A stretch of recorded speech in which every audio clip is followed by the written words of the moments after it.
Ukistaajabu ya Diamond Platinum na Zuchu bwana, basi utayaona ya Mario pamoja na Paula Kajala. Yes, tunaweza tukasema hivyo sasa hivi bwana. Mario na Paula Kajala penzi lao vile vile lipo kwenye kutikavu, watu ambao huenda tukaona muda wowote kuanzia hivi sasa wakafikia tamati yao ama wakafika finali. Ni wawili hawa bwana katika sekta yao ya mahusiano ama sekta ya mapenzi, baada ya Diamond Platinum na Zuchu kumwagana rasmi hapo siku ya jana. Sasa kuna stories zinasambaa sasa hivi mitandaoni nyingi, lakini story ambazo ziko hot sasa hivi ni pamoja na story ya Mario na Paula Kajala, kwa sababu wawili hawa bwana wamekuwa ni watu ambao hawaelewani kila iitwayo leo. Yani mahusiano yao tunaweza tukasema yamefikia tamati, lakini tu yanasubiria siku ambayo itakuwa ndio siku ya hitimisho.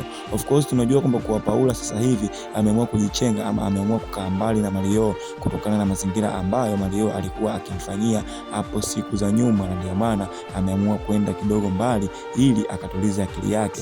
Sasa Mario amejaribu kuomba sana msamaha, amejaribu kuomba samahani kwa njia tofauti. Amemtumia mama yake mkwe, amemtumia baba yake mkwe ambaye ni Harmonize, lakini still Paula Kajala amekaza na wala hahitaji kuona akisumbuliwa tena na Mario. Sasa Paula bwana amekuja rasmi na kuongea ama amesema kwamba naomba uachane na mimi, sihitaji kuona ukinisumbua. System nahitaji kutuliza akili yangu and then nijue ni kitu gani ama maamuzi gani ambayo naamua kuhusu wewe. Of course sasa hivi Mario yupo na wakati mgumu, naweza tukasema hivyo, na ndio maana tunaona sasa hivi hata mazingira ya kazi zake kidogo yamepungua kasi tofauti na hapo mwanzo, kwa sababu kichwa chake kinawaza sana kuhusiana na Paula Kajala. Sasa vitu viko vingi sana kuhusiana na sakata hili, lakini vichache tu ambavyo sasa hivi tulivyokuwa navyo bwana katika meza yetu ni pamoja na Paula kuondoka nje ya nchi hii. Inasemekana bwana Paula yuko zake Dubai, ameenda kurefresh akili yake ama amekwenda kuenjoy kidogo, kwa sababu amepitia mazonge na matatizo mengi sana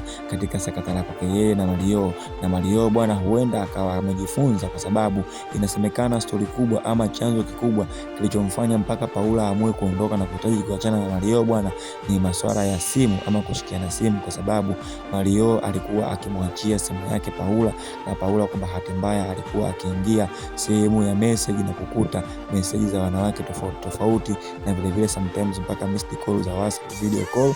Kwa hiyo yeye kilikuwa kinamuuma kwa kitu, alijaribu kuongea na mwenza wake lakini alishindwa kuchange ama kubadilika. So tuone ni kitu gani ambacho kitakachoendelea katika sakata hili, na tuko hapa kukusogezea kila kitu ambacho kinaendelea. Lakini kabla sija kusogezea kinachoendelea bwana, kama haujajiunga na familia hii, basi jiunge kwa kubonyeza neno subscribe, share, comment na like. Vile vile usisahau kubonyeza alama ya kengele ili usipitwe na kuwa wa kwanza kupata taarifa zetu. Have a good day, see you till next time.